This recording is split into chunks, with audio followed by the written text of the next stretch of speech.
Hey everybody, I know it's been a while since I posted a video, so I want to jump back in and give you a little bit of a taste of what I've been working on. Right now, I'm kind of playing around in Proxmox. We're also working on my junior pen tester through INE. I absolutely love the course material through INE. The labs are awesome. I'm looking forward to taking the exam. You get about 48 hours to complete the exam, and I think it'll be a lot of fun. But today I wanted to talk about Proxmox mainly.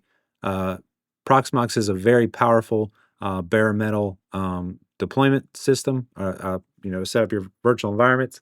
Uh, I had an old desktop and I was running Windows on it, and then I was remoting into that Windows, and I was running virtual machine in or VMware and VirtualBox sometimes on my Windows machine, and it just got really cumbersome. And I just kept thinking in the back of my mind, my main operating system that's running VMware is taking up so much RAM and taking up so many resources that I could be using just for the device.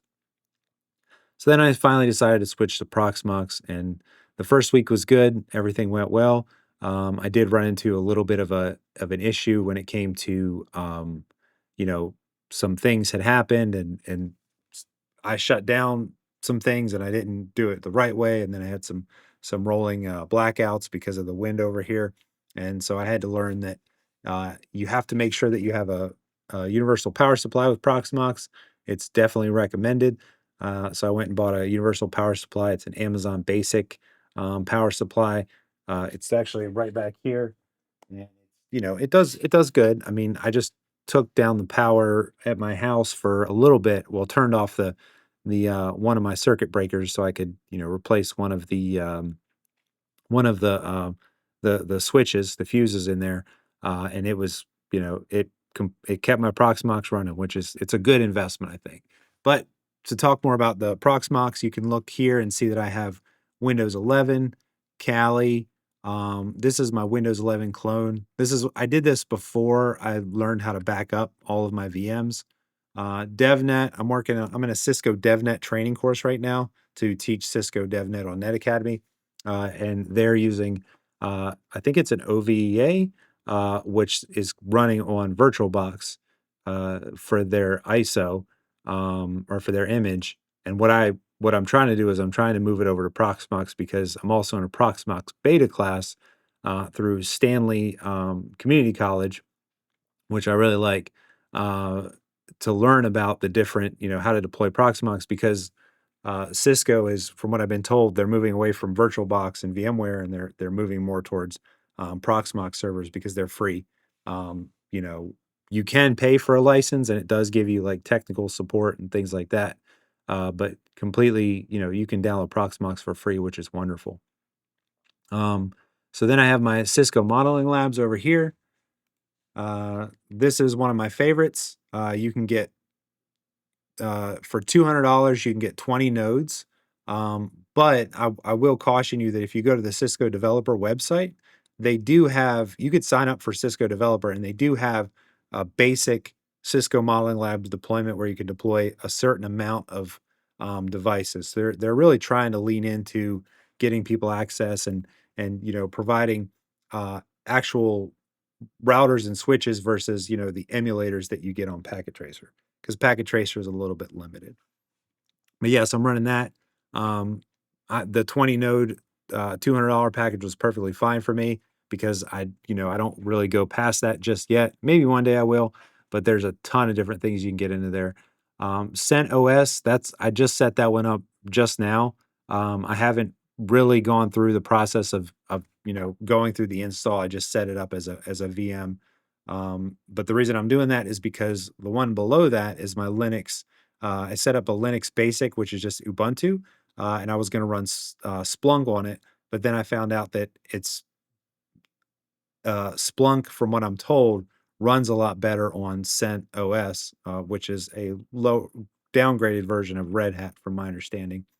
So I'm going to set that up on my CentOS a little later, and then I think that's a clone for Kali over here. I believe it's just kind of hanging out there. One of the things I love about Proxmox is that I can set up my Synology share to it, so it backs up all of my virtual machines. So let's see if it pulls those backups from my server. It might.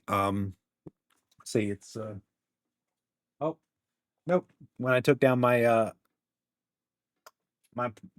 circuit breaker, it took down took down my Synology as well. So that's always fun. I gotta plug that back into my universal power supply.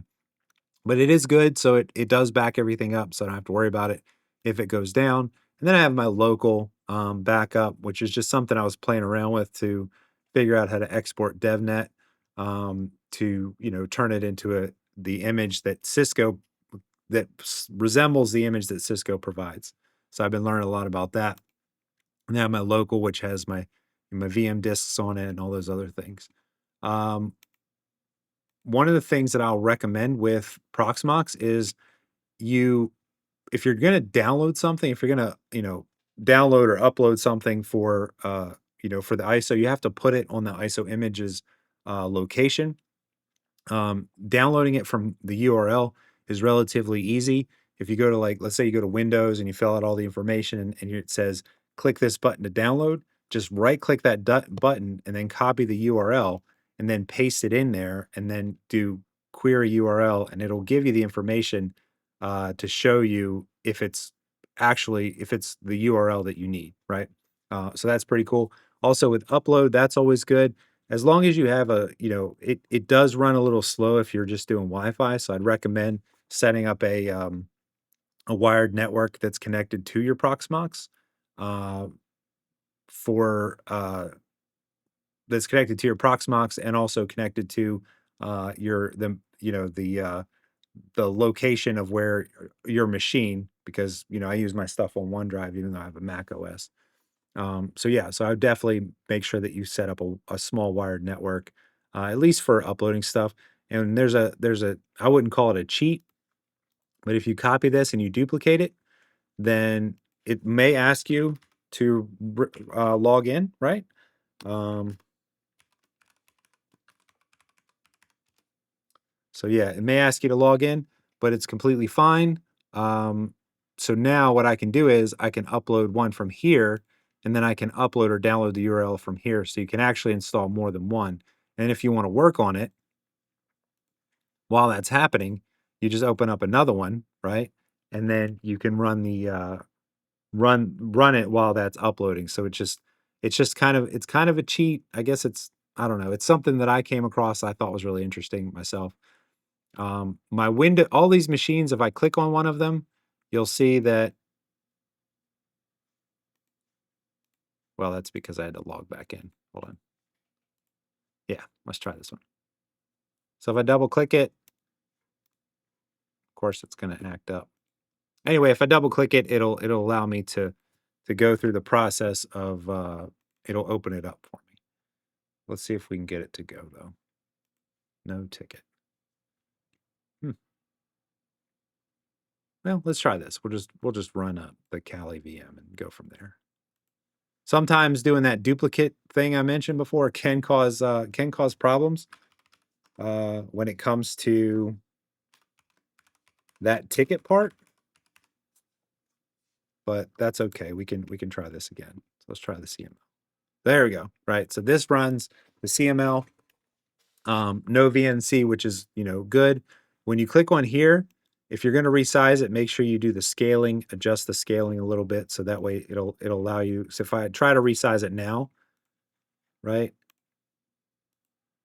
it's going to tell me nope, can't do that. So what I do is I go in here, adjust the scaling, and now I can get rid of it, and then it'll allow me to resize it, right?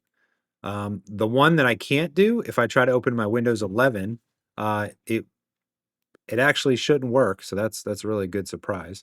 Not sure why that's happening because what I wanted to show is the PCI pass through. So I have a GPU set up on this device. It's my NVIDIA 3070 graphics card, and this is what that is. So I normally have to remote in, which I don't know why it's let me do it the other way. Completely fine. The one thing that I use this one for gaming, and that's why this exists at all.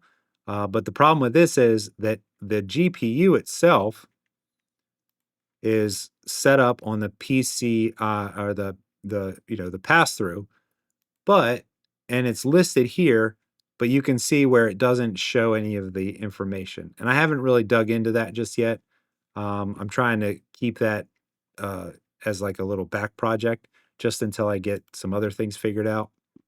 But where that does cause a problem is with my LM Studio. Um, yeah, of course, there's a new update. But if I go down to hardware, it doesn't recognize the GPU.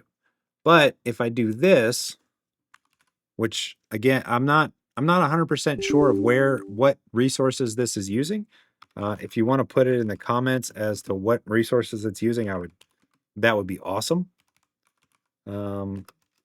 But so if I do this, Llama run Llama 3, so I'm just going to run a Llama on my device. This has 32 gigs of RAM on it.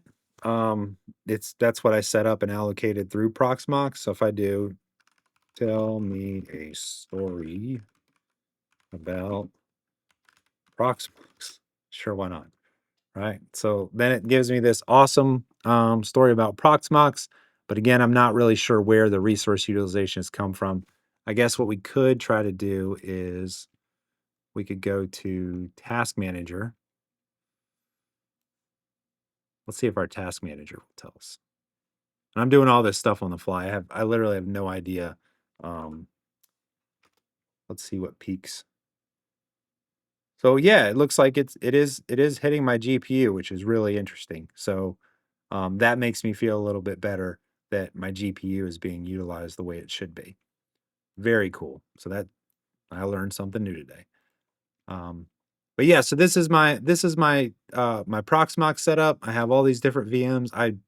I delete these VMs and spin them back up daily. Like it makes everything so much easier on myself whenever I'm trying to set things up. I don't have that overhead with a Linux machine that I'm running. Well, technically that's not true because if you go to Proxmox, um, and you have your sudo apt update, so or not sudo, sorry, they take out sudo. So update, right? So obviously this is a Debian distribution, but it's not a Linux like an Ubuntu machine, which is like a standard operating system. So that's good. And it removes a lot of the overhead when it comes to dealing with virtual machines. So you can use that overhead for your virtual machines that you're deploying, right? Rather than using it for just the operating system that you have VMware on. One of the things I did find really interesting is that if I go in here, I've got 16 processors set up here, and then if I go to Windows 11, I've got another 16 processors set up. I'm not 100% sure if that is if they're virtualized or not. I really haven't dug into that as well, but I am very interested in kind of finding out. And honestly, I really don't care too much if I don't find out today or tomorrow because there's so many different things that I can do on Proxmox that I'm learning as I go, and it's really exciting.